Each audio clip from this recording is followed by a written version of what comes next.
Hello दोस्तों, welcome back. आज जिस मूवी को एक्सप्लेन करने वाला हूँ उसका नाम है ओवरहेड 2।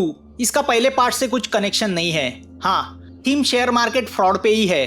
मूवी थोड़ी कॉम्प्लिकेटेड और बड़ी भी है, मगर कमाल की एंटरटेनर है। तो प्लीज इस वीडियो को एंड तक देखना तो आपको समझ में आएगा। तो चलो एक्सप्लेनेशन स्टार्ट करते हैं। मैनसन हांगकांग शेयर मार्केट की एक बड़ी शख्सियत है। वह टॉप का ब्रोकर है। जब भी वह किसी शेयर के बारे में कुछ प्रेडिक्ट करता है तो वैसा ही होता है। अब इस मैनसन पे एक अनजान शख्स नजर रखे हुए है। उसने उसके ऑफिस, मोबाइल, कार, सब जगह कैमरा और बग्स लगा के रखे हैं। मैनसन शेयर मार्केट में मैनिपुलेशन तो करता है, मगर कानून के दायरे में रह के, जिसमें उसके कुछ मिलियनर दोस्त भी मिले हुए हैं। वह मैनसन के ब्रोकरेज फर्म के जरिए मार्केट में पैसा घुमा के शेयर्स में तेजी और मंदी लाते हैं। वह इस तरह से काम करते हैं कि वह सिक्योरिटी ब्यूरो के नजर में नहीं आते। मैनसन इन सब बातों का माहिर है। तो रोज की तरह मैनसन सुबह अपने इस काम पे लग जाता है कि उसका एक बूढ़ा दोस्त जिम उससे कहता है कि टोनी उससे बात करना चाहता है। अब टोनी का नाम सुन के मैनसन पे नजर रख रहा ये आदमी भी चौंक जाता है। टोनी, जो कुछ साल पहले हैंग सेंग यानी हांगकांग शेयर मार्केट का डायरेक्टर था, उसने $1 बिलियन का मैनिपुलेशन किया था और अब वो फरार है। मगर वो किसी सीक्रेट जगह से अभी भी मार्केट कंट्रोल करता है। तो अब मैनसन तिजोरी में रखा सैटेलाइट फोन निकाल के अपनी कार में बैठ के निकल पड़ता है। वह अनजान शख्स भी अपनी वैन से उसका पीछा करने लगता है। शहर से दूर जाके मैनसन अपनी कार रुका के टोनी के फोन का इंतजार करने लगता है कि तभी कार की साइड मिरर से उसे उस अनजान आदमी की वैन दिखाई देती है। मैनसन जान जाता है कि कोई उसका पीछा कर रहा है। अब मैनसन हांगकांग की उन छोटी सड़कों से और ट्रैफिक से बड़ी कुशलता से कार को भगाता है और उस अनजान आदमी को झांसा दे देता है। मगर मैनसन की कार में उस आदमी ने बग लगाया है, जिससे उसे कार के लोकेशन का पता चलता है। तो वह आदमी फिर से थोड़ी देर में मैनसन को कैच कर लेता है। अब मैनसन उस वैन से छुटकारा पाने के लिए अपनी कार को भगाता है। तभी उसे टोनी का फोन आता है। मैनसन फोन उठाता है। वह बात करने जाता ही है कि अनफॉर्चुनेटली एक ट्रक उसके कार से टकरा जाता है। मैनसन की कार पलट जाती है। वह देख के वो वैन वाला आदमी चला जाता है। अब एक्सीडेंट की जगह सिक्योरिटी ब्यूरो की पुलिस आती है, जिन्हें लीड कर रहा है जैक। जैक को कार में उस आदमी ने छुपाया हुआ बग मिलता है, जो मिलिट्री में इस्तेमाल किया जाता है। एक्सीडेंट में मैनसन को ज्यादा चोट तो नहीं लगती, मगर उसे हॉस्पिटल एडमिट किया जाता है, जहाँ उसकी देखभाल उसकी वाइफ एमिली कर रही है। तो अब पूछताछ करने जैक वहाँ पहुंच जाता है। वो मैनसन को बताता है कि उसे उसके कार में बग मिला है, जो काफी एडवांस है। वो सुन के मैनसन शॉक होता है। जैक मैनसन को बताता है कि ऐसे बग टेररिस्ट एक्टिविटी में इस्तेमाल किए जाते हैं। जैक मैनसन से पूछता है कि क्या कोई उसका पीछा कर रहा था, क्योंकि जो बग उसकी कार में मिला है उसकी रेंज सिर्फ 1000 मीटर की है। मैनसन जैक से झूठ कहता है कि कोई भी उसका पीछा नहीं कर रहा था। अब जैक उससे कहता है कि उन्हें उसकी कार में सैटेलाइट फोन भी मिला है। तो उस सैटेलाइट फोन से वो किसको फोन किया करता था, मगर मैनसन जवाब देना टालता है। जैक मैनसन को बताता है कि पिछले 1 महीने से कोई उस पर नजर रखे हुए है और इस दौरान उस अनजान आदमी ने उसके काफी सीक्रेट हासिल किए होंगे। जैक उससे कहता है कि मार्केट क्रैश होने के बाद भी तुम $1 मिलियन कमा लेते हो, तुम हांगकांग के सबसे अमीर ब्रोकर हो, तो तुम्हारे सीक्रेट भी बड़े होंगे। अब मैनसन जैक को कोऑपरेट करने को तैयार होता है। एमिली से मैनसन को पता चलता है कि जैक की वाइफ एक लॉयर थी, मगर 2 साल पहले हुए स्टॉक मार्केट क्राइसिस में उसे काफी नुकसान उठाना पड़ा। उसने अपने क्लाइंट के पैसे शेयर्स में इन्वेस्ट किए थे, तो वह पैसे उन्हें वापस न कर पाने की वजह से उसे जेल जाना पड़ा और जैक ने ही उसे अरेस्ट किया था। अब जैक मैनसन के ऑफिस को चेक करता है तो उसे पता चलता है कि सामने की एक बिल्डिंग से मैनसन पे नजर रखी जा रही थी। अब जब जैक अपने ऑफिसर्स को वहां भेजता है तो स्टेयरकेस में वह अनजान आदमी उस ऑफिसर को अपनी बैग से जख्मी करके वहां से भाग जाता है। जैक उसका पीछा करने लगता है तो वह आदमी रास्ते पे स्मोक बॉम्ब फोड़ के भीड़ और ट्रैफिक को बेकाबू करने की कोशिश करता है। फिर एक छोटी सी गली में वह आदमी जैक पे हमला करता है और एक बस में चढ़ के वहां से भाग जाता है। वह बस होती है उस नर्सिंग होम की, जहां उस आदमी की यानी जोजो की माँ को इलाज के लिए रखा गया है। जोजो की माँ को अल्जाइमर है। उसे सिर्फ अपने खुशी के पल याद है। वह हमेशा टोनी के बारे में पूछती रहती है, जिसे जोजो भी ढूंढ रहा है। माँ बेटे की बातों से पता चलता है कि जोजो के पिता जेम्स की मौत हो चुकी है, जिसे टोनी जिम्मेदार है। वो लेडी टोनी को जेल की सलाखों के पीछे देखना चाहती है। अब जोजो पुलिस की डेटाबेस में एक्सेस करके जैक की पूरी इंफॉर्मेशन निकालता है। यहाँ जैक को पता चलता है कि जोजो ने वह ऑफिस जिस आदमी की झूठी आइडेंटिटी देके लिया था, उस आदमी का कुछ अता पता नहीं। रात को मैनसन अपने क्लब मेंबर से मिलने जाता है, जो उसके इन्वेस्टर भी है और पार्टनर भी।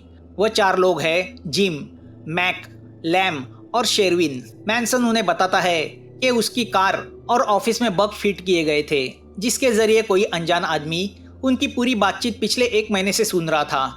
मैनसन की वह बात सुन के सब शॉक हो जाते हैं, क्योंकि स्टॉक मार्केट में मैनिपुलेशन करना उनका मेन बिजनेस होता है। अब यह 4 लोग भी उस आदमी को ढूंढना चाहते हैं, जो आगे जाके उनके लिए बड़ी मुसीबत खड़ी कर सकता है। तो वह उनके बॉस टोनी को इसके बारे में इन्फॉर्म करते हैं। मैनसन टोनी को जोजो की वैन का नंबर देता है। टोनी रशिया के पास किसी आइलैंड पे एक सीक्रेट जगह छुपा हुआ है। अब टोनी अपने खास आदमी केन को मैनसन की हेल्प करने हांगकांग भेजता है। मैनसन का एक्सीडेंट और उस पर रखी जा रही नज़र, इन सब बातों से एमिली डरी हुई है। वह चाहती है कि मैनसन यह सब छोड़ दे और उसके साथ यह देश छोड़ के कहीं और चला जाए। मगर मैनसन के लिए यह सब इतना आसान नहीं, क्योंकि मैनसन एक ग्रुप से जुड़ा हुआ है जिसे लैंडलॉर्ड क्लब के नाम से जाना जाता है, जिनका कभी बॉस था जेम्स, यानी जोजो के पिता। 30 साल पहले इस लैंडलॉर्ड क्लब का जन्म हुआ था, जब हांगकांग शेयर मार्केट पे ब्रिटिश इन्वेस्टर का कब्जा था। वह ब्रिटिश लोग चाइना की छोटी फर्म को दबाते थे, कर्जे में डुबाते थे, दिवालिया कर देते थे। इस अत्याचार के खिलाफ यह क्लब खड़ा हुआ। इन 5 लोगों ने अपनी अकल से मार्केट में इस तरह मैनिपुलेशन किया, जिससे ब्रिटिश इन्वेस्टर का $बिलियन का नुकसान हुआ। मार्केट को गिरा के इन मेंबरों ने मिलियन का प्रॉफिट कमाया। उन्होंने कई चाइनीज फर्म को डूबने से बचाया। एक होटल की रूम को उन्होंने अपना अड्डा बनाया, जहां वो मिलके पत्ते खेला करते थे। पत्ते खेलना तो एक बहाना था। दरअसल उस टेबल पे स्टॉक मार्केट के $बिलियन की हेरफेर को प्लान किया जाता था। वह जिस शेयर की प्राइस चाहते थे बढ़ा देते थे और जिसकी चाहते थे गिरा देते थे। मार्केट उनके कंट्रोल पे चलता था। वह लैंडलॉर्ड क्लब हांगकांग की इकोनॉमी को कंट्रोल करने लगा था। उन्होंने हारना कभी नहीं सीखा, मगर लालच ने उन्हें इन्वेस्टर से डाकू बना दिया। 7 साल पहले इस क्लब की वजह से स्टॉक मार्केट में काफ़ी क्राइसिस आया, जिसका जिम्मेदार क्लब के बॉस जेम्स को ठहराया गया। उस वक्त मैनसन एक मामूली ब्रोकर था। जेम्स ने मैनसन की मदद से किसी नेक्सॉन कंपनी के ओनर फ्रेड को डूबने से बचाया। मैनसन ने फ्रेड के कंपनी के शेयर की प्राइस, जो कौड़ियों की थी, उसे डिमांड दिखा के ऊंचाई तक लाके रखा। डिमांड देख के हर कोई नेक्सॉन के शेयर खरीदने में लगा, मगर मार्केट में नेक्सॉन के शेयर्स सिर्फ फ्रेड के पास थे, जो उस कंपनी का ओनर था। तो जैसे ही प्राइस बढ़ी, मैनसन ने उसे जेम्स को बेच दिया और फ्रेड को बचा लिया। जेम्स ने खरीदे हुए वो शेयर्स मार्केट डिमांड का फायदा उठा के मैनसन के जरिए दूसरे इन्वेस्टर को बेचे। मार्केट तो क्रैश हुआ, मगर जेम्स को $420,000 का प्रॉफिट हुआ। मैनसन जब यह पैसे उसे देने गया तो जेम्स ने वो नहीं लिए। उसने उससे कहा, ये क्लब डूब रही छोटी कंपनी को बचाने के लिए ही बना है। मगर इस इनसाइडर ट्रेडिंग का जुर्म जेम्स ने अपने सर लिया, जिसके लिए उसे जेल जाना पड़ा। मगर जेल जाने के पहले जेम्स ने मैनसन को लैंडलॉर्ड क्लब की मेंबरशिप दिला दी। मैनसन ने उस क्लब को ज्वाइन किया। अब जेम्स की मौत के बाद इस लैंडलॉर्ड क्लब को टोनी कंट्रोल करता है, मगर टोनी एक लालची ब्रूटल इंसान है और मैनसन जानता है क्लब छोड़ के भागने का मतलब है मौत। यह सब बातें मैनसन के सामने आती है। अब इस लैंडलॉर्ड क्लब के बारे में जैक भी जानना चाहता है। तो अब जब जैक इस क्लब के मेंबर्स के ऑफिस और कार की तलाशी लेता है, तो उसे मैनसन की कार की तरह वहाँ भी बग्स मिलते हैं। वह बग्स देख के यह सभी मेंबर शॉक हो जाते हैं। मतलब कोई तो उनकी सारी बातें पिछले 1 महीने से सुन रहा था और उस शख्स ने हर जगह फेक आईडी देके सामने वाली ऑफिस किराए पे ली थी। दूसरे दिन जैक की वाइफ युआन 6 महीने की जेल काट के रिहा होती है। जैक उसे रिसीव करने जाता है, मगर अब दोनों के रिश्तों में कड़वाहट आ गई है, क्योंकि जैक ने ही 6 महीने पहले युआन को अरेस्ट किया था। युआन जैक से कहती है कि उनके रिश्ते अब पहले जैसे नहीं बन सकते, क्योंकि उस पर क्रिमिनल का धब्बा लगा है। तो जैक एक पुलिस ऑफिसर है, तो उन्हें अलग होना चाहिए। जैक ज्यादा रिएक्ट न होते हुए उसे हाँ कर देता है।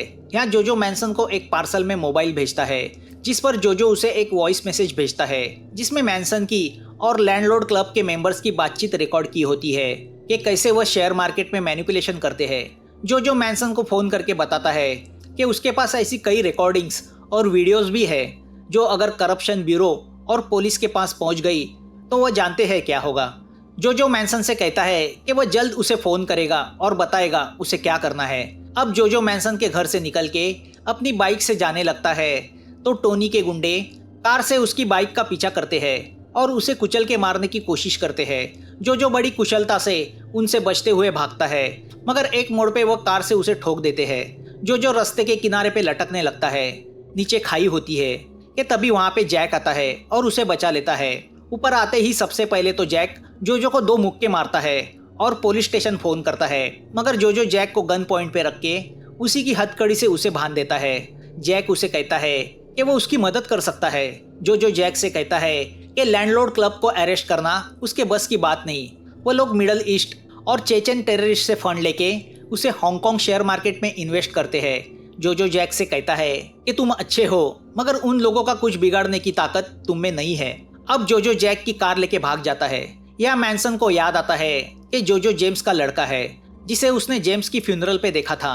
वह समझ जाता है कि टोनी और जो की लड़ाई में उसकी जान को खतरा है। तो अब मैनसन एमिली के साथ भागने की सोचता है। मैनसन अपने सब शेयर्स बेचने की सोचता है। दूसरी ओर जैक को जो ने उसकी चुराई हुई कार में एक आईडी कार्ड का केस मिलता है। जो एक क्रिटिकल बीमारी से जूझ रहा है। उसे अपनी मौत के पहले अपनी मिशन पूरी करनी है और उसकी मिशन है टोनी और लैंडलॉर्ड क्लब को खत्म करना। यहाँ जैक जो की स्केच लेके मैनसन के पास पहुंच जाता है, मगर मैनसन उसे पहचानने से इनकार करता है कि तभी एक डिलीवरी बॉय मैनसन का फूड पार्सल लेके आता है। मैनसन के पास उसे देने के लिए $100 नहीं होते, तो जैक उसका बिल पे करता है। तो उसके मुआवजे में मैनसन जैक का फ्री में अपनी कंपनी में ट्रेडिंग अकाउंट खोलता है और उसके अकाउंट से 2 मिनट में कुछ शेयर्स खरीद के और उन्हीं को बेच के $3000 के ऊपर पैसा कमा के देता है। वह जैक से कहता है, देखो मैंने 2 मिनट के अंदर तुम्हारे $100 के बदले तुम्हें $3500 कमा के दिए। मैं मार्केट में यही करता हूँ, अपनी अकल से ट्रेडिंग करके पैसे कमाता हूँ। जैक इम्प्रेस होता है। वो उससे कहता है कि उसने जिस लैंडलॉर्ड क्लब के साथ हाथ मिलाया है वह डेंजरस लोग है, वो किसी के सगे नहीं। वक्त आने पर वह पैसे के लिए तुम्हें भी खतरे में डाल सकते हैं। जो लोग टेररिस्ट का पैसा घुमाते हैं वह भी टेररिस्ट ही कहलाते हैं। जैक की बातें सुनकर मैनसन शॉक होता है। उसे नहीं पता होता लैंडलॉर्ड क्लब के लोग उसके फर्म के जरिए टेररिस्ट का पैसा इन्वेस्ट कर रहे हैं। अब जैक मैनसन से कहता है कि वो उस आदमी से मिलना चाहता है जो ये क्लब चलाता है। मैनसन उसे जवाब नहीं दे पाता। जैक के जाते ही उसे जो का फोन आता है। वह उससे कहता है कि जब अगली बार टोनी उसे मिलने बुलाएगा तब उस वक्त उसकी सारी बातें इस फोन के रिकॉर्डर के जरिए रिकॉर्ड करे। जैक जो के इस कॉल को ट्रेस करने की कोशिश करता है तो उसे पता चलता है जो ने सिर्फ मैनसन को ही नहीं बल्कि क्लब के बाकी मेंबर्स को भी कॉल किया था। रात को मैनसन अपने ऑफिस से निकलता है तो जैक के आदमी उसका पीछा करते हैं। मैनसन एक रेस्टोरेंट में अपने एक ब्रोकर दोस्त से मिलता है, जिसके जरिए मैनसन ने अपने सब शेयर्स बेचे होते हैं। शेयर्स बेच के आई हुई अमाउंट को उस ब्रोकर ने ट्रैवल चेक्स में और मैनसन के स्विस बैंक में डिपॉजिट की होती है। मैनसन ये सब इसलिए कर रहा था क्योंकि उसने जल्द से जल्द देश छोड़ के भागने का प्लान बनाया था। अब जैसे ही मैनसन रेस्टोरेंट के बाहर आता है, पुलिस उसका पीछा शुरू करती है, मगर मैनसन उन्हें बड़ी अक्लमंदी से झांसा दे देता है। जब पुलिस मैनसन की कार को रोकती है तो अंदर मैनसन नहीं बल्कि उसका वह ब्रोकर दोस्त होता है। यहाँ मैनसन जैसे ही प्राइवेट पोर्ट पहुंचता है तो वहाँ लैंडलॉर्ड क्लब के मेंबर उसकी राह देख रहे होते हैं। सबको टोनी के यहाँ जाना है। अब ये लोग यॉट से उस आइलैंड की तरफ निकल पड़ते हैं जहाँ टोनी छुपा हुआ है। सब टोनी के उस सीक्रेट हाउस पहुंच जाते हैं।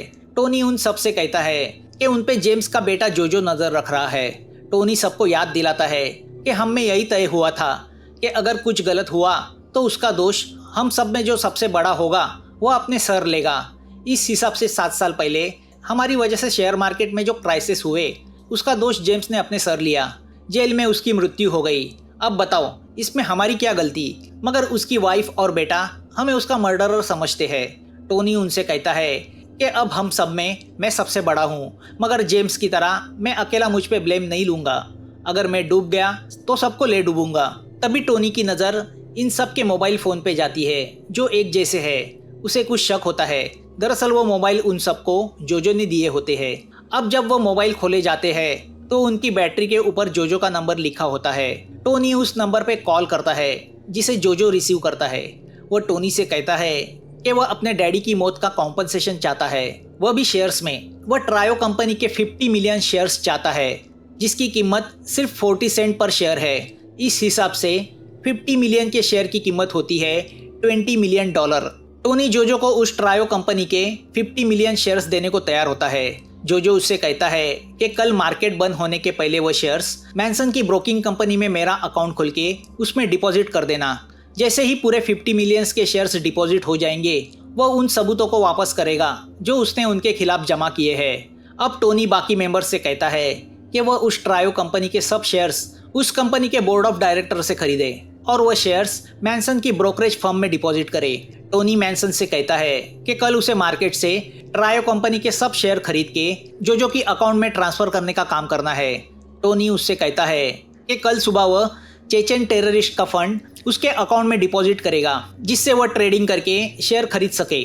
टोनी मैनसन को लालच देता है कि लैंडलॉर्ड क्लब का अगला बॉस वो उसे बनाएगा। यहाँ जोजो जैक की वाइफ युआन को किडनैप करता है क्योंकि उसे जैक से कुछ काम करवाना है। यहाँ मैनसन अपने घर पहुंचता है तो देखता है जोजो ने एमिली को हॉस्टेज बनाया है। जोजो मैनसन को वो पुराना चेक दिखा के याद दिलाता है कि वो उसके डैडी को कुछ देना लगता था तो अब वो उसके बदले उसकी मदद करे। यहाँ जैक को पता चलता है कि जो आईडी कार्ड का केस जोजो उसकी कार में छोड़ के गया था वो किसी ओल्ड एज नर्सिंग होम का है जहाँ अल्जाइमर के पेशेंट की केयर ली जाती है। वो वहाँ पहुँच जाता है। वहाँ का प्रिंसिपल जैक को बताता है कि उस केस के पीछे एक जीपीएस चिप लगा होता है जिससे उस पेशेंट को लोकेट किया जा सकता है क्योंकि अल्जाइमर के पेशेंट को कुछ याद नहीं रहता। मगर जैक को मिली हुई केस से चिप गायब है और वह कार्ड जोजो की माँ का है। यहाँ सुबह मैनसन मार्केट खुलने की राह देख रहा है तो टोनी भी कंप्यूटर के सामने पूरी तैयारी में बैठा है। मैनसन अपनी टीम से कहता है कि उन्हें ट्रायो कंपनी के 50 मिलियन शेयर्स मार्केट बंद होने के पहले किसी भी हालत में खरीदने हैं। तभी यहाँ जैक को जोजो का फोन आता है। वो उसे कहता है कि नर्सिंग होम में उसकी माँ के बेड के पास उसने एक बैग रखा है, वो उसे खोले। जैक जब बैग खोलता है तो उसे उसमें युआन के फोटो मिलते हैं जिसे जोजो ने हॉस्टेज बनाया है और ट्रायो कंपनी के बहुत सारे शेयर्स होते हैं। जोजो जैक से कहता है कि उसे उसका एक काम करना है। यहाँ जैसे मार्केट शुरू होता है मैनसन टोटल 5 मिलियन शेयर्स की 50 सेंट रेट के हिसाब से ऑर्डर प्लेस करता है मगर काफ़ी देर होने के बाद भी उस रेट पे वह शेयर बेचने कोई सामने नहीं आता तो मैनसन और 10,000 शेयर्स की 60 सेंट के हिसाब से ऑर्डर प्लेस करता है मगर फिर भी कोई शेयर नहीं बेचता। तो अब मैनसन शेयर्स की प्राइस बढ़ा के $1 करता है तो एक सेलर उस प्राइस पे 10,000 शेयर्स बेचने को तैयार होता है। मैनसन उसे खरीद लेता है मगर 10,000 शेयर्स से काम नहीं चलने वाला था तो अब मैनसन शेयर्स की प्राइस $1.5 करता है तो उस प्राइस पे उसे और 20,000 शेयर्स मिलते हैं। अब मैनसन शेयर्स की प्राइस बढ़ाते जाता है मगर उसे छोटी छोटी क्वांटिटी में शेयर्स मिलते हैं और ज़रूरत होती है 50 मिलियन शेयर्स की। वह देख के टोनी समझ जाता है कि उस ट्रायो कंपनी के शेयर्स जोजो के पास ही है और वो उनसे खेल रहा है और शेयर्स की प्राइस बढ़ाते जा रहा है। 50 मिलियन शेयर्स की प्राइस अब 100 मिलियन के ऊपर जा चुकी थी मगर अब टोनी भी इस खेल को खेलना चाहता है। उसे पैसे की परवाह नहीं। वो उसके किलर केन को जोजो को ढूंढने भेजता है। केन बड़ी अक्लमंदी से जोजो को ढूंढ के उसे किडनैप करता है। यहाँ शेयर की प्राइस $4 हो जाती है तो उस प्राइस पे कोई 5 मिलियन शेयर बेचने को तैयार होता है। मैनसन उसे खरीद लेता है। दूसरी ओर जैक भी समझ जाता है कि इस ट्रायो कंपनी का जोजो के साथ कुछ कनेक्शन है। वह तहकीकात करता है तो उसे पता चलता है ट्रायो कंपनी के 3 डायरेक्टर्स जिनके पास उस कंपनी के सबसे ज़्यादा शेयर्स है वह 3 डायरेक्टर्स चेंगोन नर्सिंग होम के ट्रस्टी भी है। वही नर्सिंग होम जहां जोजो की मां एडमिट है और जोजो के पिता जेम्स उस ट्रायो कंपनी के फंड मैनेजर थे। यहां अभी भी 30 मिलियन शेयर्स खरीदना बाकी है। ट्रायो की प्राइस $5 तक जा चुकी है। तभी मैनसन को टोनी का फोन आता है कि उन्होंने जोजो को पकड़ लिया है तो वह ट्रेडिंग बंद करे। मैनसन शेयर खरीदना स्टॉप करता है। अब जोजो को टोनी के घर लाया जाता है। टोनी उससे कहता है कि उसे खेल पसंद आया। जोजो ने उस शेयर्स की प्राइस बढ़ाई जो शेयर्स सिर्फ उसी के पास थे मगर अब वह उसे एक भी पैसा नहीं देगा। जोजो उससे कहता है कि अगर उसे पैसे नहीं मिले तो उसके पास उनके खिलाफ सबूत के तौर पे ऑडियो वीडियो रिकॉर्डिंग है और जो उसने ऑलरेडी ट्रेडिंग साइट पे अपलोड की है वह कल ऑटोमेटिकली रिलीज हो जाएगी और तुम्हारी असलियत दुनिया के सामने आ जाएगी। तुम सब लोग जेल जाओगे। टेररिस्ट फंड शेयर मार्केट में इन्वेस्ट करना, इससे बड़ा गुनाह और क्या हो सकता है। तो अब फिर से मैनसन को कॉल किया जाता है और उसे ट्रायो के शेयर्स खरीदने को कहा जाता है। जोजो ने जैक को पूरा प्लान करके बताया होता है कि उसे किस प्राइस में कितने शेयर बेचने हैं और फाइनल लॉट $7 पे बेचना है। तो यहाँ मैनसन जब शेयर्स की प्राइस $7 करता है जैक सब शेयर्स उसे बेचता है। मैनसन पूरे 50 मिलियन शेयर हासिल करता है जो जोजो की कंडीशन थी। यहाँ जब टोनी को पता चलता है कि शेयर्स बेचने के लिए जोजो ने जैक जैसे पुलिस ऑफिसर की मदद ली थी, तो वह आग बबूला हो जाता है और जोजो से कहता है कि जब मैं तुम्हारे डैडी को मार सकता हूँ तो तुम्हें भी मार सकता हूँ। यहाँ पता चलता है कि टोनी ने ही जेम्स का अपने आदमियों के जरिए जेल में मर्डर करवाया था। वह सुन के बाकी मेंबर शॉक हो जाते हैं। जो टोनी के मुंह से यही सुनना चाहता था। टोनी मेंबर से कहता है कि जेम्स बिजनेस छोड़ के चैरिटी करने लगा था। अगर उसे रोका नहीं जाता तो वह लैंडलॉर्ड क्लब को खत्म कर देता, और अगर हम खत्म होते तो हांगकांग का शेयर मार्केट खत्म होता। जो उससे कहता है सच्चाई ये नहीं है, मेरे डैडी ने उस नर्सिंग होम को सिर्फ हेल्प की थी। असलियत ये है कि तुम इस लैंडलॉर्ड क्लब के बॉस बनना चाहते थे। जैक मैनसन से मिलता है तो उसे पता चलता है जो ने ही मैनसन को शेयर की प्राइस बूस्ट करने के लिए कहा था। जैक उससे कहता है कि उसके पास अभी भी 5 मिलियन शेयर्स बचे हैं। वह सुन के मैनसन शॉक होता है। उसने जो को प्रॉमिस किया था कि वह उसके सारे शेयर बेचेगा। तो ब्रोकर के दिमाग से मैनसन उन शेयर्स को मार्केट में $7.5 के हिसाब से बेचने रखता है।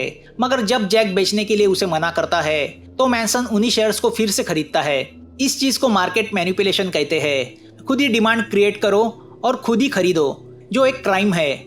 जो ने ट्रायो के शेयर्स बेच के 300 मिलियन कमाए होते हैं, जो वह उस नर्सिंग होम की चैरिटी फंड में डालने वाला है।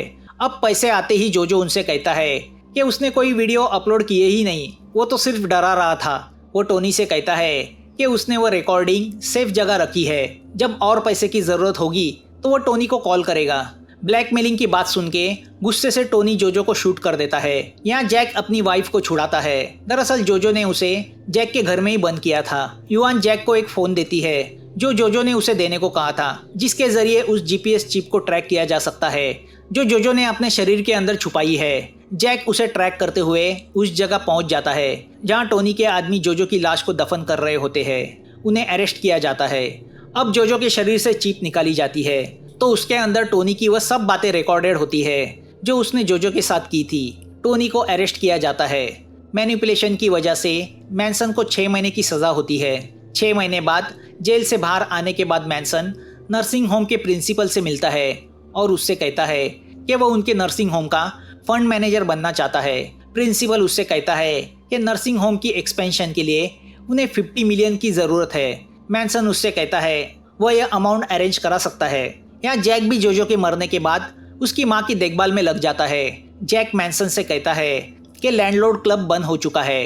अब मैनसन और जैक दोनों फैसला करते हैं कि वह आगे से उस नर्सिंग होम के लिए काम करेंगे। तो यहाँ जो की माँ अपने पुराने खुशी के पलों में खो जाती है। मूवी यहाँ खत्म होती है। दोस्तों, अगर आपको यह एक्सप्लेनेशन अच्छा लगा हो तो प्लीज़ सब्सक्राइब, लाइक और शेयर कर देना, हमारा हौसला बढ़ाना। फिर मिलेंगे नई मूवी के साथ। Thanks for watching.